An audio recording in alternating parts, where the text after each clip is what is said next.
Welcome to Wednesday Q&A, where you all ask the questions and we answer. We're so excited to hear your questions today. I am joined by my bestie, my lit senior teacher, physical therapist extraordinaire, Kristen Williams. Hey, Laura. Hey, everybody.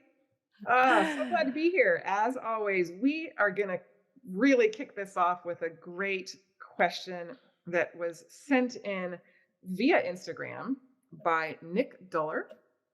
She's actually from Austria.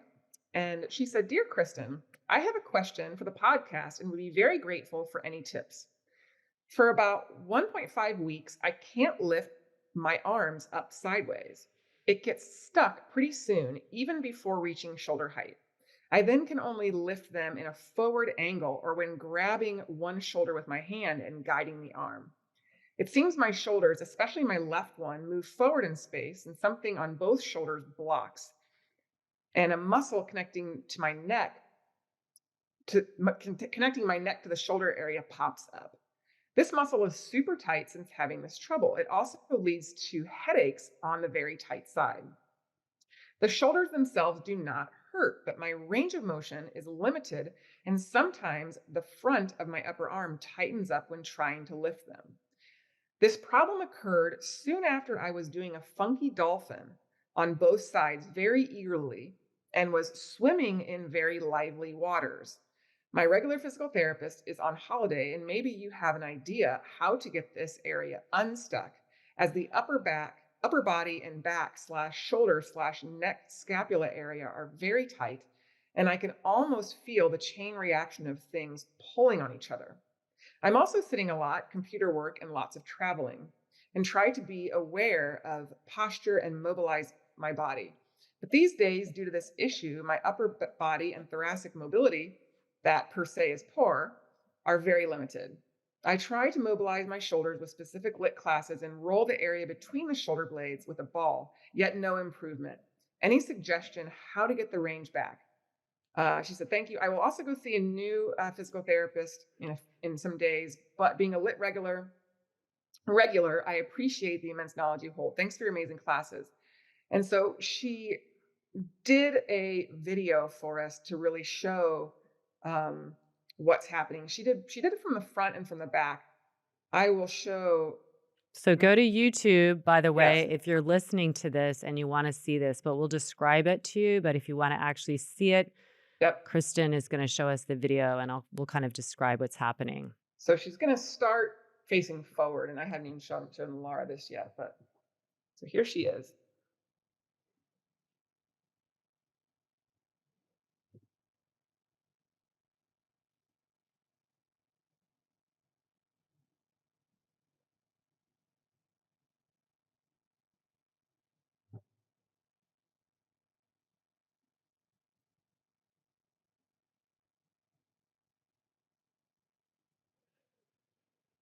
So what we're saying, we're so focused on I seeing it, know. is just some interesting scapula. It's really a discoordination. There's all kind of different PT terms like dyskinesia, but it's really the coordination is not happening. It was interesting when I saw this from the back for the first time at the beginning of the podcast. I immediately was like, is she a swimmer? Because that's what came to mind. And then, of course, when they said she was swimming, Yeah. the bottom line is this. No one incident or movement or kind of class or anything like that is going to make your shoulder like this. It might happen after one incident, but this is like for anything. Anytime you have a dysfunction, a pain, like mobility change, this is something that's been brewing, right? And so it's very clear that what she's not doing off of the mat is what we're going to focus on, or what is happening off the mat. She's sitting a lot. What I see is her scapula are just, they're literally, it's kind of like if you had a marionette and you have, if you have like, and controlling the legs and the arms. And then there's like these extra fingers out here that are supposed to control the hands. And it feels really like not attached because you really control the body. But that's kind of what it is. The scapular, like, they are not getting this communication from the brain in any kind of um, expedited way, much less even probably in a slow way, that um, during a functional movement. So there was her. So we start off with position. We always talk about triple S. Well, here is a very good example of why triple S is important. Her head is forward.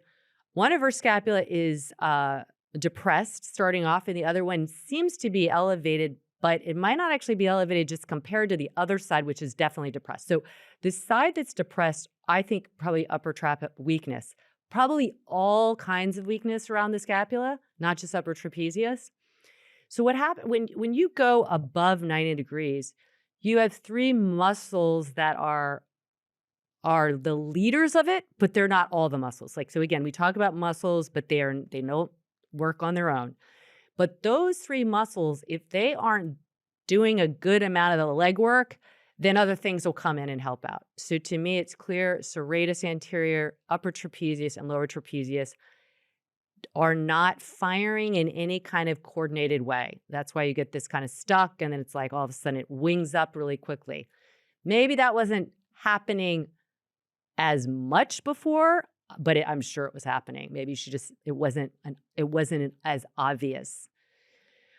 So what do we do with that? Well, you got to pay attention to the scapula. To me, are like the screaming kids. You got to attend to them, but you got to pay attention to the neck. The neck is forward. I could see that. And when you're talking about headaches, all of these things are signaling there's a lot happening. Now we talk about the musculoskeletal system and the nervous system, but we have to also think about like how's your breathing? How are you regulating your stress? How are you moving your body around, moving that fascia, moving the lymphatics that are within the fascia? It's like so much.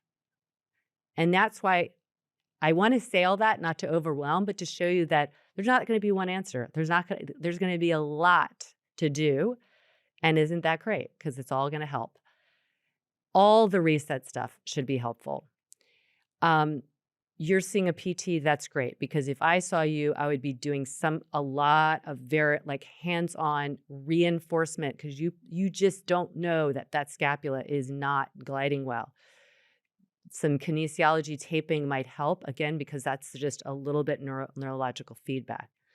Spending a lot of time in quadruped and sliding the scapula around, putting the hands on the wall, sliding the scapula around below 90 degrees, because you just have to get them really, I like to say, soaking it in your brain. Like your scapula need to come in and not be these like pinky marionette players. They need to be in the middle, and they just aren't. And it's going to take a while. So you got to soak it. You have to video yourself. You have to watch. If the scapula is popping up, I don't care about that. A lot of people start freaking out about that. That is not, if it's in the middle and neutral and popping up, that's fine. It's going to get stronger. We need it to get to neutral to start off. So neutral is about 2 inches away from midline on either side. And it is not like when you look at the humeral head, it's pretty much straight out from the bottom of the neck. If that humeral head is lower, which one side definitely was, you have a lengthened, strained muscle that needs to get strengthened. There's so much more to say, but mobilize your scapula, stabilize your scapula, and do it in weight bearing and non-weight bearing as well. And then watch your position at work. Well, and I love that you mentioned that. I mean, I think if we look back, mechanism of injury. So you're telling us what you do at work is you sit at a computer and you travel a lot. So I mean, we know based on what you're doing all day that you are not going to be strong in your scapula. And then, so you love lit, which is fabulous. Funky dolphin is arguably one of the most challenging unilateral scapular positions we put you in. I would argue that. Would you agree, Laura? Like what? Yeah. So you're gung ho. You're maybe trying into some inversions because you love lit and you're excited. And then you go out and you're swimming in crazy water, like maybe it was a lot of waves. So, chicken or the egg, doesn't matter. Um, Most injuries occur from overuse. And so, if I had to argue, we know you don't probably didn't have the strength to start. And I'm not, that's no judgment. That's everyone. Everybody. Like, if you're Everybody. not walking around crawling on your hands Yes. all the way up into your 20s, you probably don't have the Nope. scapular stability. So you're not No. alone. It's everyone. You're not alone. The only reason I've got it is because I do yoga every day and I still see differences left to right. I still So, shake in many of these poses, by the yes. way, So, because what, it's so, still like I'm soaking an area that is not yeah, getting soaked in much of the daily life. absolutely. So, that I think is why it happened. Is it was the perfect storm of you love lit, you were excited, and then you just so happened to right after be on a windy day, whether it was at the ocean, and your shoulders were like those muscles, which already were probably a little dysfunctional, got out of whack. So that's what Laura was talking about. The brain map. You'd be surprised how complex a movement pattern is to upwardly rotate the scapula. To elevate the arms requires so many different, we call force couples, where these muscles have to work together neuromuscularly. And we can see it. It's not happening. I mean, one side was going up real quick. The other side, it was like holding, and then woo, it flew up. Just goes to show that those trapezius, upper, middle, lower, and your serratus are completely out of whack.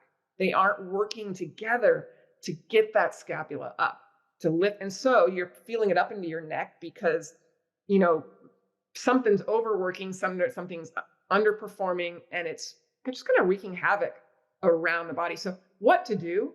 Just what you said, Laura. Dial it back. Get into quadruped. Get into supine and work on feeling your scapula on the back. Work on that. Laura, you talk about that bringing the scapula forward. You need to get stable in neutral before we start moving in more advanced ways.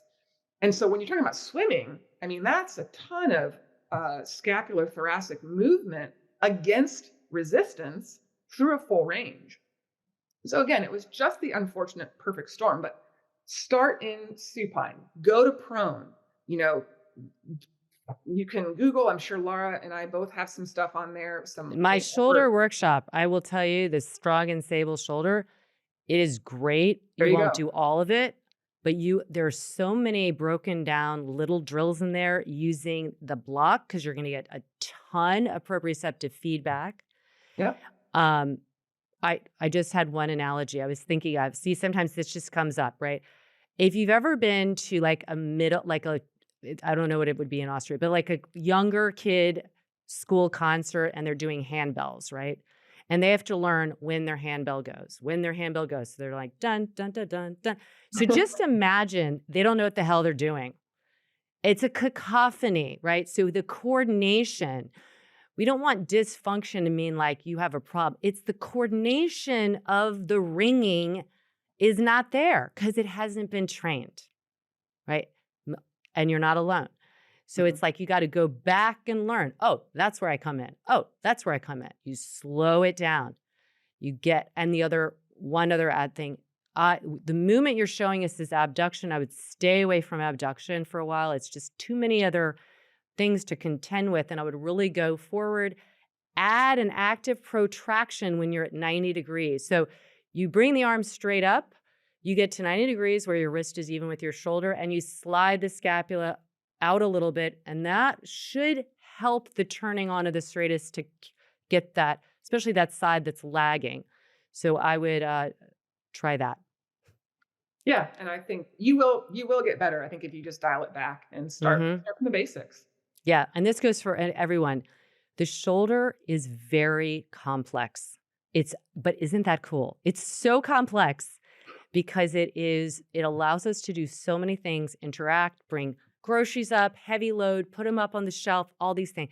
But then if we aren't attending to the mechanics at some point, we can have some breakdowns. And that's really, again, it's just the brain mapping isn't as robust as it needs to be. So you just go back and get weight bearing and get the scapula strong, mobile, and stable. Yep. All right. Report back to us. Okay. So here's another question. She didn't really have pain. She had some mobility stuff, right? She had headaches. This person, Sonia, is pain an indication when we should stop doing something? My SI joint will sometimes hurt after going to the gym. Yeah. Do you want me to start? I'll start. Yeah, So, you go ahead. yeah, You start. pain is a funny little thing. I don't think pain should tell you to stop doing something. What I do with pain is pain makes me reevaluate what I'm doing and how I'm doing it. Pain is, I talk about pain as being a story. I talk about range of motion loss as being a story. Is that your body is telling you that either you're doing something that you shouldn't be doing. So, and I don't mean what you're doing at the gym. It could be what you're doing at the gym, but look and see, what are you doing throughout the day? What did you do before you went to the gym? So I use pain certainly not to tell me not to do something, but I will definitely evaluate. So if you're having low back pain after the gym, I would look to make sure that you are doing a proper preparation. That's why we do the reset, so that you are working in neutral and really dialed into your your core, to your breath work, that your hips are moving the way they need to be moving, that you're moving at the hips and not at the spine. So again, think of pain as information. And it's like your body waving the little white flag, and it's not saying stop, don't do this anymore. It's saying, how can you do this better? So look to see what you're doing at the gym, but also look to see what you're doing before and after. Do you have anything else like to add to that? I kind of jumped right in I have also. so much to add. But I'm going to say this. We need to reframe pain and what it means. Obviously, pain, the sensation of pain is real. We're not saying, oh, you don't, but when something like that happens, like Kristen said, it probably wasn't something necessarily you did at the gym, but something you did at the gym told your body in some way via your brain that you're in some kind of stress, in some kind of danger, in some kind of instability, right? We have to start thinking like pain is telling me, yeah, maybe my form wasn't great. Maybe I was not breathing well. Maybe I was lifting too much load. And that made my brain think, holy crap, you're going to fall, you're going to perish.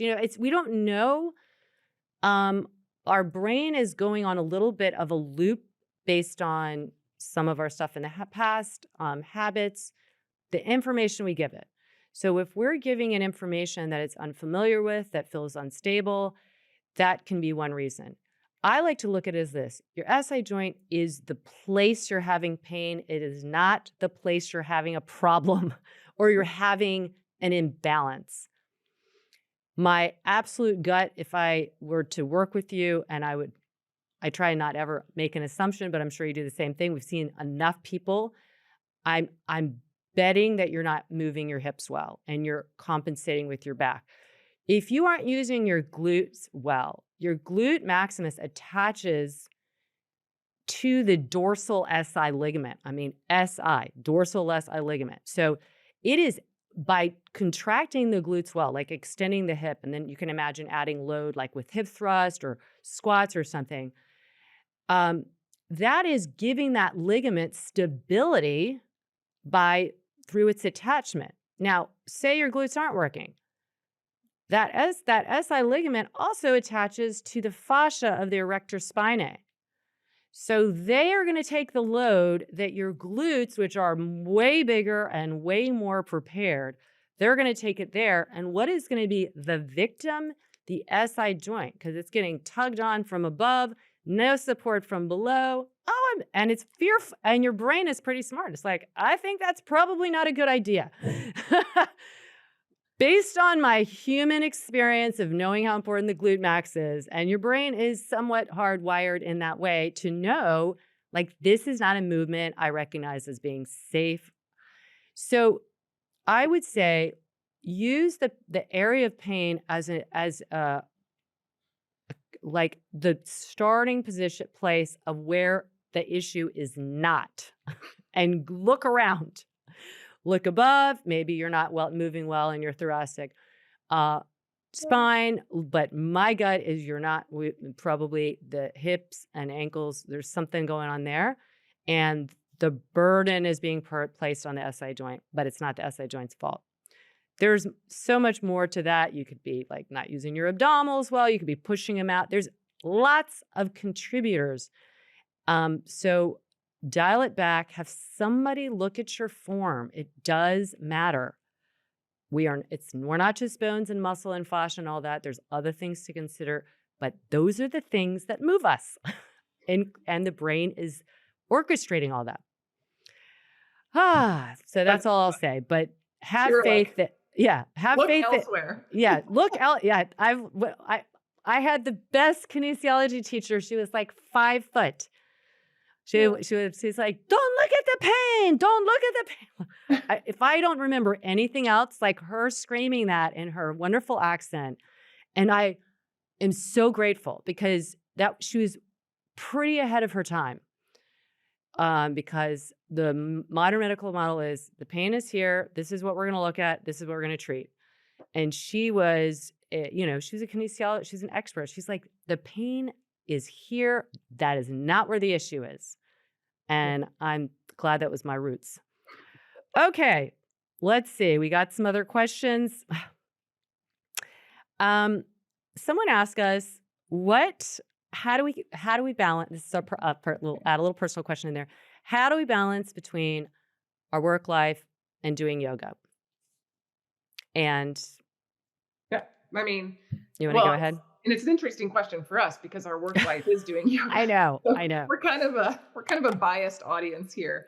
But Yeah. I can certainly say back before I was, certainly since we hit COVID and started doing a lot more, we were filming for Lit Daily, but we were not doing Zoom. And Zoom is different where you practice with. I was not, people would say, my gosh, you must just be so flexible or you must be in such good shape. You do all this yoga. And I'm like, I'm really not doing that much yoga because I was teaching a lot. So I like to think of it, maybe this question I'm going to reframe for me in a way that it's like, how do you balance your work life and your exercise life? Because, that's a great question. And yes, yoga is my number one, like on my Apple Watch, the thing at the top every time is yoga because it's what I do the most. But then it's walking and jogging. And I schedule it into my day. So, I mean, I am an early bird. I know that on Monday, Wednesday, Fridays, when I get up and I run, and I did the same thing for the last 20 years. I've always been I would have my first patient anywhere from 6:30 a.m. to 7 a.m. So I would be getting up early to get my workout in. I did the same thing when I started teaching for you, Laura. I said, I want to teach an early morning class because I know that that's when I do it. A lot of other people feel the same way. So I would teach at 5 a.m., for me, it's 5 a.m., it's 6 a.m. in the East Coast. So that is how I've always balanced work. Now, back when my kids were littler, I would go work out after because I would have daycare. I would go to a gym where they had daycare. So if you're a mom, dealing with children, that can play a role where you have to make those. Again, it's all scheduling, and it's. For me, exercise is joy, and I feel like something's missing if I don't move in some way, shape, or form. It doesn't mean I'm a gym rat because I'm not. And some days that might just be teaching my stretch class and walking my dogs. That's it. Other days it's going run. This morning I ran for 6 miles. I've done a yoga class, so it's like it can be a whole lot more. But I schedule it in. And this morning I did not want to get up, but I still got up. And then by the time I kind of got myself going, I was like, woo. So that's how I do it. It's in my schedule. How about you, Laura?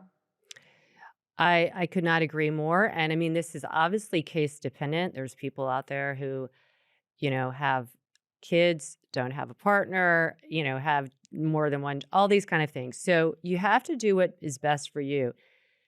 But what I will say is I am driven, and I don't know if that's because I'm the daughter of a doctor, and there's just, we're all wellness people, but I am driven to take care of myself. And there are many ways I can do better. And that's the thing. I'm not there by any means. I'm always like, okay, like I was doing an assessment. I'm like, I gotta get more water in. I've got to wake up and I'm just making myself drink. It is not what I want to do. It's not joyful.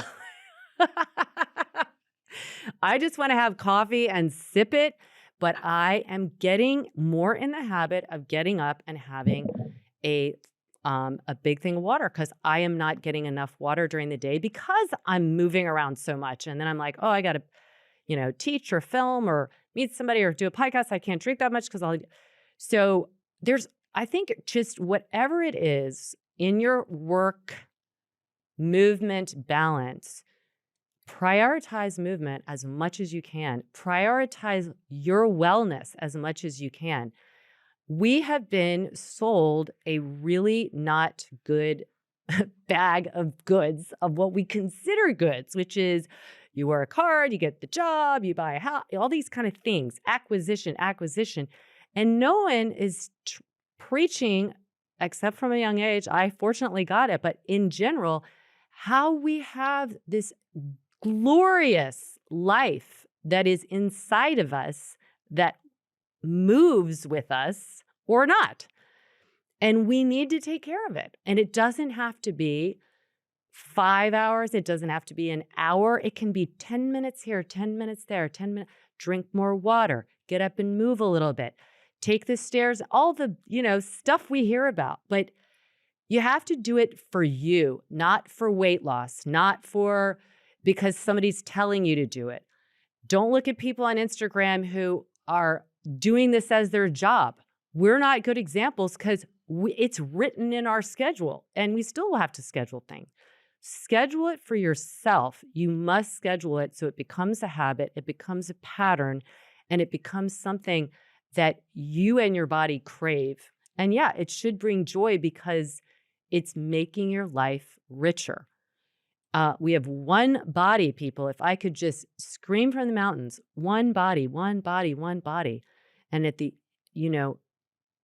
try being injured and being in bed, all the other things fall away. All you want to do is get the fuck out of bed and move. So don't wait for that. I didn't mean to turn this into a PSA, but I get so passionate about it because we're not taught this. It isn't a priority. The way we look is a priority, not the way we feel. Our feelings are very much connected to how we are moving and caring for our body a lot more than the mirror tells us. So do the movement, schedule it, and also have a lot of grace. If you have a lot going on at this time in your life, you're not going to get big chunks. Get little chunks, get them when you can, involve your children, involve your coworkers, whatever it is. But if you can just put in an extra 5 minutes here, at the end of the day, it all adds up. And I bet you'll feel better. Amen, sister. Amen. I'm sorry. Can you tell I got off like a That's all right. long private from yesterday? And it was really, half of it was convincing this wonderful client of mine who I've been working with for a while that if she deserves to take time for herself and that she has to because no one else is going to do it. Mm-hmm. So anyway, bless you all. Keep coming back for more. Ask us questions. We'll answer. Take what you want. Remember, apply it to yourself. We're just trying to give the best words that we can provide from our own experience. So thank you so much. Write us at support@lityoga.com. Any question, we will answer any of them. Or you can find us on Instagram. I'm at Laura.Hyman. And I'm at KB Williams 99. So thank you so much for joining us each and every week. Please rate and review on whatever format you like to listen to. Yeah. And as always. As always, we're pulling for you. We are. More than ever today. Oh, that got passionate.